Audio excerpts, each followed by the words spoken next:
Let's continue this chapter. Uh, One case is left, that is the Khurda uprising, a case study. New book में था, that is a Khurda uprising, a case study, that much before the event of 1857 there had taken place another event of a similar nature at a place called Khurda in 1870. Much before the event, मतलब before the event of 1857 there had taken place another event of a similar nature. एक another event हुआ था similar nature का, और जिस place पे हुआ था वो खुर्दा था, Khurda in 1870.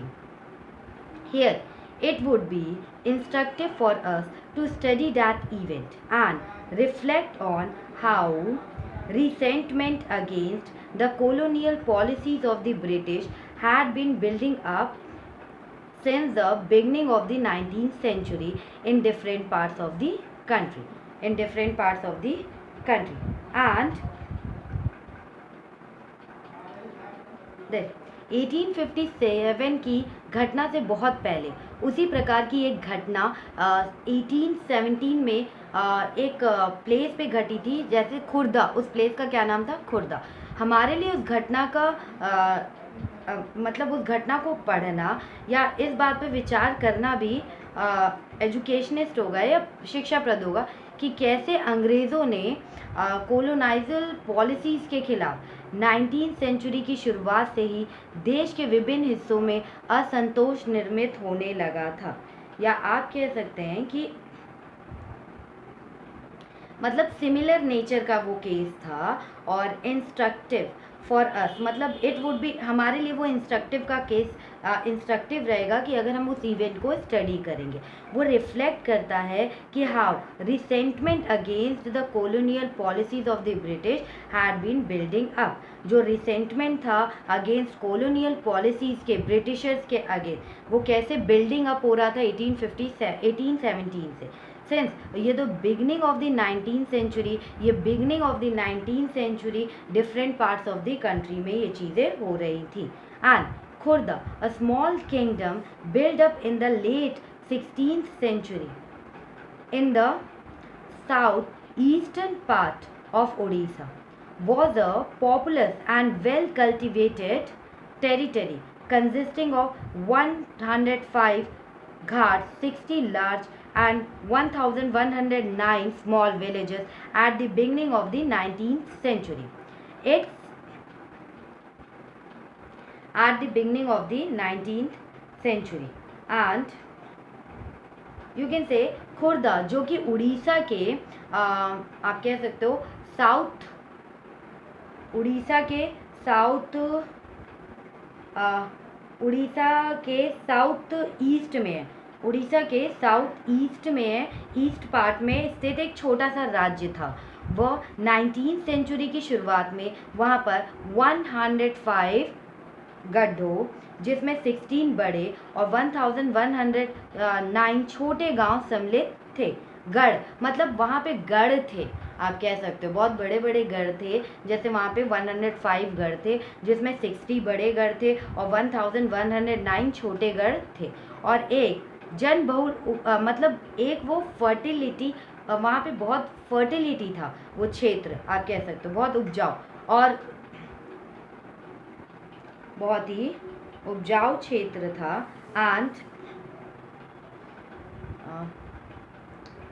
It's king Raja Birakishore Deb had to easier give up the possession of 4 parganas, the superintendents of the Jagannath temple and the administration of 14 Garjats, a princely state, to the Marathas under compulsion. His son and successor Mukunda Dev II was gently disturbed with this loss of fortune. Therefore, sensing an opportunity in the Anglo-Maratha conflict, he had entered into a negotiation with the British to get back his lost territories and the rights over the Jagannath temple. But after the occupation of Odisha in 1803, the British show no inclination to oblige him on either score. Consequently, in alliance with other feudatory chiefs of Odisha and secret support of the Marathas, he tried to assert his rights by force. This led to his deposition and annexation of his territories by the British. As a matter of consolation, he was only given the right of management of the Jagannath temple, with a grant amounting to a mere 1/10 of the revenue of his former estate, and his residence was fixed at Puri. This unfair settlement commenced an era of oppressive foreign rule in Odisha, which paved the way for a serious armed uprising in 1817. Uprising in 1817. That you can say that यहाँ पे क्या था, एक हाँ, इसके जो ruler थे राजा वीर किशोर देव को स्व अधिकृत मतलब चार परगनाओं को तथा और जगन्नाथ मंदिर के संचालक मतलब वहाँ देखरेख अधिकार दिया गया और 14 गढ़ जातों के एडमिनिस्ट्रेटिव उत्तरदायित्व को पूर्व में दबाव से आकर मराठाओं को सौंप देना पड़ा था। अब जो इसके राजा थे, अच्छा, राजा को सौंपना पड़ा था, ठीक है, मराठाओं के दबाव में आकर उन्होंने इतनी सारी चीज़ें जैसे 4 परगना मतलब जगन्नाथ मंदिर के मतलब देख रेख करना और 14 जो गढ़ जात थे उनके एडमिनिस्ट्रेटिव का जितना भी भार था, जितना भी वर्क था, वो सब उनको मराठाओं को सौंप देना पड़ा था।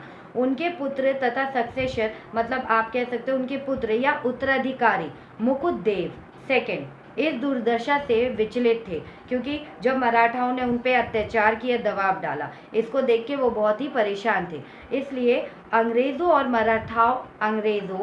मराठाओं के बीच जो संघर्ष हो रहा था, जो बैटल हो रहा था, अपने लिए एक मौका देखते हुए उन्होंने अपने खोए हुए टेरिटरी तथा जगन्नाथ मंदिर को देखरेख से संबंधित अधिकारों की पुनः प्राप्ति हेतु अंग्रेज़ों के साथ सलाह मशवरा शुरू कर दिया। अब देखो, एक तो वो बहुत परेशान थे, इसीलिए उन्होंने ब्रिटिशर्स और मराठाओं के बीच, जो ब्रिटिशर्स और मराठाओं के बीच काफ़ी लड़ाई हो रही थी, इसका मौका उन्होंने उठाते हुए उन्होंने सोचा कि मैं अपनी टेरिटरी और जगन्नाथ मंदिर की जो देखरेख से संबंधित जो ऑफिसर्स हैं मतलब जो अधिकार है, जो राइट्स है, उसको मैं दोबारा पा सकता हूँ। और दोबारा कैसे पा सकता हूँ? अगर मैं ब्रिटिशर्स का सपोर्ट करूँगा तो मैं उसको दोबारा पा सकता हूँ। तो इसलिए वो ब्रिटिशर से सलाह मशवरा करने लगे थे। लेकिन 1803 में उड़ीसा को अपने कब्जे में लेने के बाद अंग्रेज़ों ने उन्हें इन दोनों मुद्दे से भी किसी पर भी सकारात्मक कार्रवाई की दिशा, देखो जैसे ही 1803 में उड़ीसा पे जब ब्रिटिशर्स ने कब्जा किया तो उन्होंने जैसे कि ये जो मुकुंद देव चाहते थे कि 2 चीज़, जगन्नाथ मंदिर के राइट्स चाहते थे और अपनी टेरिटरीज पे हक चाहते थे। इस पर ब्रिटिशर्स ने उनको कोई खास रुचि नहीं दिखाई। जब उन्होंने उड़ीसा पे कब्जा कर लिया ब्रिटिशर्स ने तो इन्होंने मतलब राजा पे कोई खास रुचि नहीं दिखाई, उनकी मतलब 2 चीज़ों की बातों पे, 2 मुद्दों पर कोई खास रुचि नहीं दिखाई। और रिजल्ट क्या हुआ? उड़ीसा के जो दूसरे सामंत राजाओं के साथ मिलकर और मराठाओं के गुप्त समर्थन से उन्होंने जबरन अपने अधिकारों को लागू करने का प्रयास किया। तो इसका रिजल्ट देखो क्या हुआ। उन्होंने जो उड़ीसा के जो दूसरे राजाओं के साथ मिलकर और मराठाओं के कुछ मतलब सीक्रेट समर्थन उनको मिल गया और उसी से मतलब ज़बरदस्ती उन्होंने अपना अधिकार उस मंदिर और टेरिटरी पर जमाने का प्रयास किया। इसकी वजह से क्या हुआ? उनको अपना पद छोड़ना पड़ गया और ब्रिटिशर्स ने अपने राज्य को अपने में मिला लिया। और ब्रिटिशर्स ने फिर क्या किया? अपने राज्य में उनके राज्य को मिला लिया और एक जो कि एक दशमा स्थान अंग्रेजों ने उन्हें जगह दायित्व दिया और उसका निवास पुरी में निश्चित कर दिया। देखो क्या हुआ कि अंग्रेज़ों ने क्या किया, जगन्नाथ की देखरेख का दायित्व दिया और उनका निवास भी मतलब उनका रहने का इंतज़ाम पुरी में ही निश्चित कर दिया। और इस अनैतिक व्यवस्था से उड़ीसा में क्या हुआ, ऑपरेसिव विदेशी शासन के एक ऐसे युग का प्रारंभ हुआ जिसने 1817 में एक गंभीर सशस्त्र संग्राम का मार्ग प्रशस्त किया। या you can say that, wait, book में नहीं है, नेट से प्रॉब्लम हो रही है, दैट इज उन्होंने क्या किया कि हाँ, this led to his deposition and section of his territories by the Britishers और as a matter of consolation he was only given the right. देखो, जब उन्होंने ब्रिटिशर्स ने उनके राज्य को अपने में मिला लिया तो उनको क्या दिया, मतलब उनको सिर्फ राइट दिया कि आप जगन्नाथ टेम्पल की देख रेख करोगे और ग्रांट किया amounting to mere 1/10 of the revenue, ठीक है, of his former estate और हिज रेसिडेंस मतलब वहीं पे फिक्स कर दिया। The unfair settlement commence an era of, ये अनफेयर सेटलमेंट के कारण एक एरा आया था ऑपरेसिव फॉरेन रूल का, ठीक है, उड़ीसा में, विच पेव द वे, एक रास्ता दिया था, एक सीरियस आर्म्ड अपराइजिंग हुई, एक सीरियस आर्म विद्रोह हुआ 1817 में।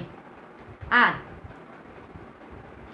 soon after taking over Khurda, the British followed a policy of resuming service tenures. It bitterly affected the lives of the ex-militia of the state. The Pikes. The severity of the measure was compounded on account of an unreasonable increase in the demand of revenue and also the oppressive way of its collection. Consequently, there was large-scale discretion of people from Khurda between 1805 and 1817.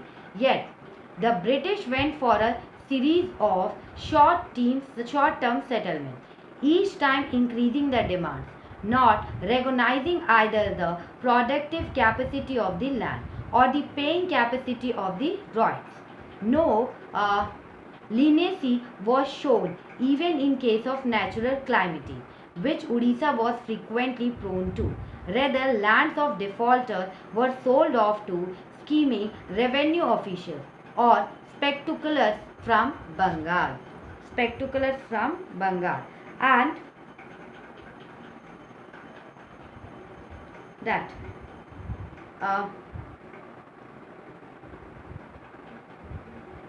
मतलब उनको जो अनुदान के साथ क्या दिया गया, जो कि उनकी पूर्व मतलब उनकी प्रॉपर्टी के 1/10 था और मतलब उनकी प्रॉपर्टी का 1/10 उनको रेवेन्यू के तौर पे दिया जा रहा था। देखो, खुर्दा को अपने अधीन के तुरंत बाद अंग्रेज़ों ने खुर्दा को मतलब अपने अंडर ले लिया, कंट्रोल में ले लिया ब्रिटिशर्स ने, और टैक्स रेवेन्यू ज़मीन पर, और उन्होंने रेवेन्यू लगाना स्टार्ट कर दिया ज़मीन पर, ठीक है उन्होंने। और इसमें राज्य के जितने भी अर्लियर जो भी पहले के सैनिक वर्ग थे, जिन्हें पाइक के नाम से भी जाना जाता था, जो पहले के सैनिक थे उन्हें पाइक के नाम से जाना जाता था, उनका जीवन पूरी तरह से प्रभावित हुआ। इस ये पॉलिसी इतनी भयानक थी, राजस्व की मांग में अनुचित मतलब इनका जो ये लोग रेवेन्यू की डिमांड कर रहे थे वो बढ़ते जा रहा था, और इससे क्या हुआ, ऑपरेसिव तरीके और बढ़ गए थे। मतलब वो लोग चाह रहे थे, ब्रिटिशर चाह रहे थे, सिर्फ ऑपरेसिव तरीका अपना रहे थे, दबा रहे थे।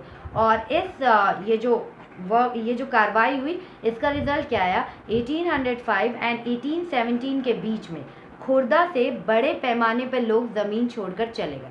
क्या हुआ इसका रिजल्ट, जब ब्रिटिशर्स इतना परेशान करेंगे तो इसका रिजल्ट क्या हुआ कि खुर्दा से 1805 से 1817 के बीच में वहाँ से उस जगह से लोग मतलब अपना घर बार अपनी ज़मीन छोड़ के जा रहे थे। फिर भी अंग्रेज़ों ने इसका मतलब कोई परमानेंट उपाय नहीं ढूंढा, और उन्होंने मतलब अपने रेवेन्यू को कलेक्ट करना जारी रखा, जिसमें ज़मीन के उपजाऊ उस रेवेन्यू में क्या आता था कि आप जो कल्टीवेशन कर रहे हो, और जो रॉयट्स जिनकी खुद की ज़मीन होती थी पूर्वजों की, एंसेस्टर्स की, उसमें भी वो टैक्सेस मतलब अनदेखी करते हुए हर वर्ष और क्या हो रहा था कि रॉयट्स, क्या कल्टीवेशन हो रहा है क्या नहीं हो रहा है, कैसे वो कल्टीवेशन कर रहे हैं, मतलब ब्रिटिशर्स इसको अनदेखी करते थे और नेग्लेक्ट करते थे, और वो सिर्फ हर साल क्या कर रहे थे, रेवेन्यू को इंक्रीज कर रहे थे। यहाँ तक कि नेचुरल क्लाइमेटीज़ के समय में भी वो उन पे कुछ भी मतलब उदारता या मतलब सिंपैथी नहीं दिखाते थे, ठीक है, वो तब भी टैक्स वसूल करते थे। और जबकि उड़ीसा में रेगुलर ऐसी मतलब रेगुलर नेचुरल क्लाइमेटीज उड़ीसा में आती रहती है, और जितने भी बकायदार थे कि ज़मीन के षड्यंत्रकारी, और क्या हो रहा था कि जितने भी वहाँ पे ज़मीन, आप कह सकते हो जो लैंड्स ऑफ डिफ़ॉल्टर्स थे वो क्या करते थे, किसी भी स्कीम की तरह वो ज़मीन को भेज दिया करते थे बंगाल में, स्पेक्टुलर्स फ्रॉम बंगाल, वो किसी भी तरह किसी भी स्कीम की तरह रेवेन्यू को इकट्ठा करने के लिए किसी न किसी की ज़मीन को बेच दिया करते थे। द हेरिडिटी, आप कह सकते हो the heredity military commander of the deposed king, ठीक है, Jagannath Bandhu Bidyadhar, what have return clear भी नहीं हो रहा है, वेट, आप कह सकते हो कि ये जो हेरिडिटी थी वंश से ना, हाँ, जगबंधु विद्याधर महापात्र भ्रमर वर राय, I think this भ्रमरवर Rai, Jagbandhu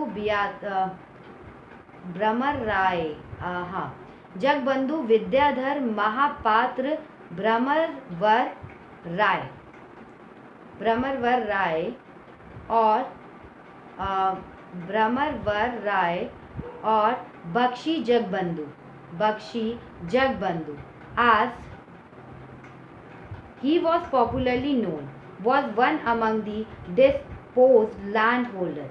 He had in effect become a beggar, and for nearly 2 years survived on voluntary contribution from the people of Khurda before deciding to fight for their grievance as well as his own. Over the years, what had added to these grievances were a. The introduction of Sikka rupees. Sikka rupees means silver currency in the region, or the insistence on payment of revenue in the new currency, or an unprecedented rise in the prices of foodstuff and salt, which had become far-fetched following the introduction of salt monopoly, because of which the traditional salt makers of Odisha were derived of making salt, and D. The auction of local estates in Kolkata, which brought in absentee landlords from Bengal to Odisha. Besides, the insensitive and corrupt police system also made the situation worse for the armed uprising to take a sinister shape. And the uprising was set off on 29th March 1817 as the Pak attacked the police station and other government establishments at Banpur, killing more than 100 men, and took away a large amount of government money. Soon, its ripples spread in different directions, with Khurda becoming its epicenter. The Zamidars and the Royals alike joined the Paks with enthusiasm. Those who did not were taken to task. A no-rent companion was also started. The British tried to dislodge the Paks from their entrenched position but failed. On 14 April 1870, Buxi Jagbandhu, leading 5 to 10,000 Pals and men of the Kandla tribe, seized Puri and declared the hesitant king, Mukanda Dev II, as their ruler. The priest of the Jagannath temple also extended the path their full support. and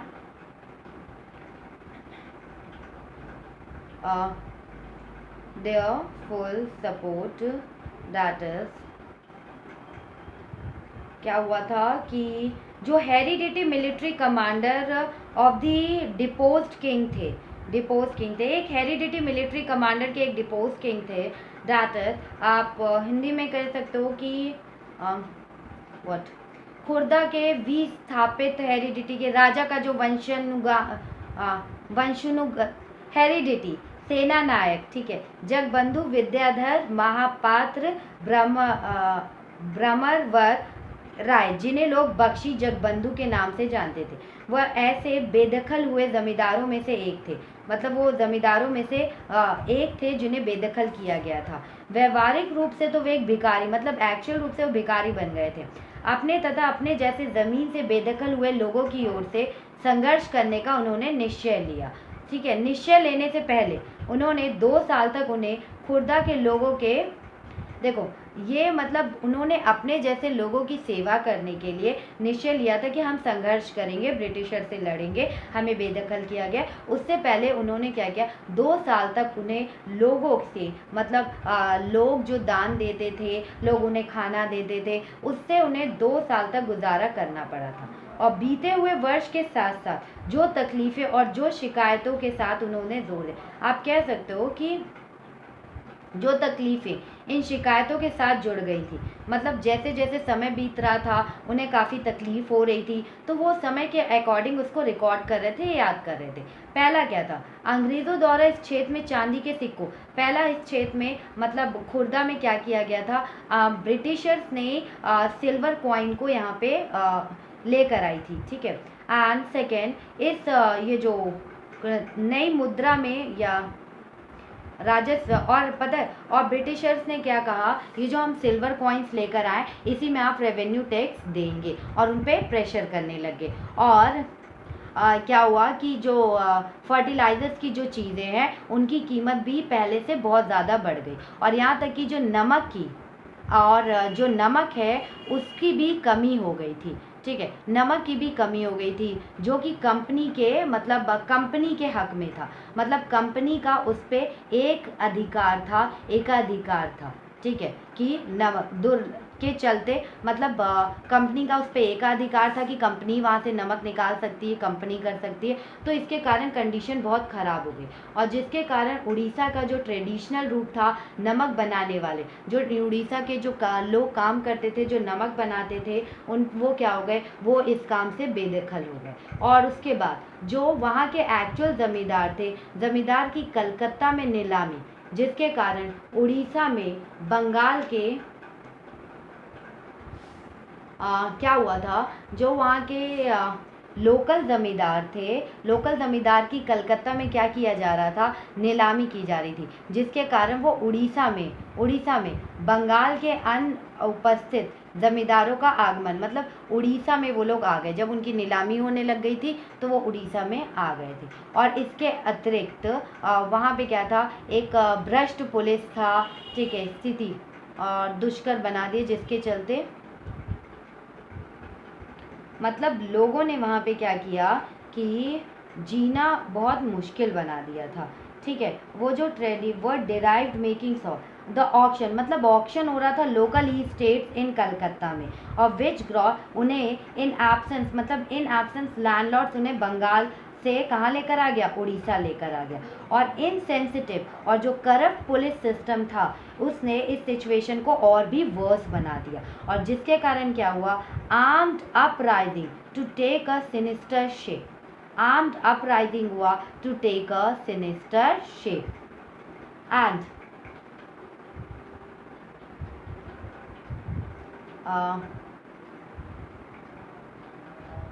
अब 29 मार्च 1817 को ये जो संग्राम की शुरुआत तब हो गई जब पाइकों ने वानपुर में स्थित पुलिस चौकी और जो पुलिस चौकी और जो गवर्नमेंट इंस्टीट्यूशंस पर हमला कर दिया, और 100 से अधिक लोगों की हत्या करने के साथ साथ जितने भी मतलब गवर्नमेंट के खजाने थे उसको मतलब वो लोग उनको लूट कर लेके चले गए। और जल्द क्या हुआ कि खुर्दा को केंद्र करते हुए इस घटना की लहर अलग अलग दिशाओं में फैल गई। अब जब कोई एक पार्टी ऐसे करती है, जैसे रिवॉल्ट 1857 का हुआ था, जब एक पार्टी वहाँ पे कुछ करती है तो सब लोग उसके सपोर्ट में आ जाते हैं। तो दैट अ टाइम सब कोई मतलब अलग अलग जगह पे भी ये चीज़ें होने लग गई थी। और उत्साह से भरपूर जमींदार और जो रैयत थे वो भी पाइकों के साथ मिल गए, और जो उनके साथ नहीं मिले उन्हें प्रताड़ित किया गया। जो पाइकों के साथ मिल गए वो काफ़ी ठीक थे, खुश हो गए, और जो नहीं मिले उनको काफ़ी रिप्रेशन ऑपरेशन किया गया, ठीक है, और उन पर काफ़ी जुल्म किया गया। एक कर मत दो अभियान, और देखो एक उन्होंने क्या स्टार्ट किया पाइकों ने कि कर मत दो कंपेनियन उन्होंने स्टार्ट कर दिया, और अंग्रेज़ों ने पाइकों को उनके जमे हुए स्थान से हटाने की कोशिश की। अंग्रेज़ों ने जो पाइक जम गए थे अपने प्लेस पर उससे हटाने की कोशिश की, लेकिन क्या हुआ, अंग्रेज़ हार गए, असफल रहे। और 14 अप्रैल 1817 को बख्शी जगबंधु ने 5 से 10,000 पाइकों और कन जनजाति के योद्धाओं की अगुवाई पर पुरी को कब्जे में ले लिया, और मुकुंद देव सेकंड को उनकी झिझक के बावजूद राजा घोषित कर दिया। और जगन्नाथ मंदिरों के पुजारी ने भी पाइकों को अपना भरपूर समर्थन दिया एंड पाइकों को अपना भरपूर समर्थन दिया। क्या हुआ था, वो 5 to 10,000 पाइक और जो कंडला ट्राइब थे उनके साथ उन्होंने पूरी पर कब्जा कर लिया। और जो राजा थे मुकुंद देव सेकंड वो हेसिटेट हो रहे थे, उनको उन्होंने रूलर बना दिया। और जो प्रीस्ट जितने भी प्रीस्ट थे जगन्नाथ टेम्पल के वो भी एक्सटेंड कर रहे थे, मतलब पाइक का फुल सपोर्ट कर रहे थे, पाइक का फुल सपोर्ट कर रहे थे। Seeing the situation going out of hand, ये जो सिचुएशन थी वो हाथ से जा रही थी। The British claimed martial law. अब the king was quickly captured and sent to prison in Cuttack with his son. अब क्या हुआ, ये सिचुएशन ब्रिटिशर्स के हाथ से जा रही थी, ब्रिटिशर्स ने फिर से मार्शियल लॉ को अप्लाई कर दिया, और इससे उसने किंग को तुरंत कैप्चर किया और उसने किंग को जेल भेज दिया उसके बेटे के साथ कटक में। और the Bakshi with his close associate Krishna Chandra जो बख्शी था, क्या हुआ कि मार्शल लॉ तो कर दिया गया, कटक में उन्हें जेल में बंद कर दिया। बख्शी ने जो अपने करीबी सहयोगी कृष्णचंद्र ब्रह्मवर राय के साथ मिलकर कटक और खुर्दा के बीच ट्रांसपोर्ट के सारे माध्यम को काटने का प्रयास किया। जो ट्रांसपोर्टेशन का जो रास्ता था उसको क्या किया उन्होंने, मतलब काटने की कोशिश की उधर। captured the Bakshi के कोस कृष्णचंद्र ब्रह्मवर राय clear name that is where I am, ठीक है, while at the same time announcing revolt, Cuttack में बंद कर दिया। हाँ, try to cut off all the communication between Katak and Khurd as the uprising spread to the southern and the northwestern part of Odisha. Southern and northwestern part of Odisha. Consequently, the British sent Major General Martindale to clear off the area from the clutches of the Paikat, while at the same time announcing reward for the arrest of Bakshe Jagannath Bandhu and his associates. In the ensuing operation, hundreds of Pikes were killed. Many fled to deep jungle, and some returned home under a scheme of amnesty. Thus, by May 1870, the uprising was mostly contained. The uprising was mostly contained. क्या किया गया कि स्थिति को हाथ से निकलते हुए देखकर ब्रिटिशर्स ने मार्शल लॉ को लागू कर दिया और उन्होंने फिर राजा को पकड़ लिया और उनके पुत्र को दोनों को साथ में जेल में बंद कर दिया कटक में। और बख्शी और उनके जो सपोर्टर थे कृष्णचंद्र ब्रह्मवर राय के साथ मिलकर कटक और खुर्दा के बीच में जो मतलब कम्युनिकेशन था, कम्युनिकेशन के रास्ते को काटने का प्रयास किया। और इसके साथ साथ ये जो संघर्ष था उड़ीसा के साउथ नॉर्थ वेस्टर्न हिस्सों में भी फैल गया था। और रिजल्ट क्या हुआ? अंग्रेजों ने मेजर जनरल मार्टिनडल को पाइकों के चुंगल से पूरे क्षेत्र को मुक्त कराने के लिए भेजा और बख्शी जगबंधु और उनके साथियों को पकड़ाने के लिए पुरस्कार भी घोषणा कर दी कि जो पकड़ के लाएगा उसको इतना रिवॉर्ड दिया जाएगा। इस प्रकार जो सामरिक कार्रवाई चली उसमें सैकड़ों पाइक मारे गए और कई घने जंगलों में चले गए और जो आदर सामूहिक और सब मतलब क्षमा याचना के साथ मतलब हमें माफ़ कर दो उसके साथ वो घर लौट गए। और इस तरह से अंग्रेज़ों ने मई 1817 तक खुर्दा के जो रिबेलियन जो संग्राम को लगभग काबू में कर लिया। 1817 तक खुर्दा का जो संग्राम था उनको काबू में उन्होंने कर लिया। लेकिन क्या हुआ? However, outside Khurda, it was sustained by Bakshi Jagannath Bandhu with the help of supporters like the Raja of Kunjum and the unflinching loyalty of the Pak until his surrender in 1825. On their part, the British henceforth adopted a policy of leniency, indulgence and forbearance toward the people of Khurda. The price of salt was reduced and necessary reforms were made in the police and the justice system. Revenue officials found to be corrupt were dismissed from service and former landholders were restored to their land. The son of the king of Khurda, Ramchand Dev III, was allowed to move to Puri and take charge of the affairs of the Jagannath temple with a grant of rupees 24,000. In sum, it was the first such popular anti-British armed uprising in Odisha, which had far-reaching effect on the future of British administration in that part of the country. To merely call it a Pak rebellion with thus be an understatement. क्या हुआ? परंतु खुर्दा के जो outsider areas में बख्शी जगबंधु ने कुजुम के राजा जैसे supporters की मदद से और पाइकों के उनके प्रति अटूट निष्ठा के कारण इस संघर्ष को मई 1825 तक जारी रखा, जब उन्होंने अंग्रेज़ों के सामने आत्मसमर्पण कर दिया। इसके उपरांत अंग्रेज़ों ने खुर्दा के लोगों के प्रति अपनी ब्रिटिशर्स ने अपनी थिंकिंग भी चेंज कर दी। ब्रिटिशर्स ने अपनी थिंकिंग भी चेंज कर दी। दैट इज उन्होंने क्या किया? वो एक काइंड बन गए और काइंड अनुग्रहित और सहनशीलता की नीति अपनाई।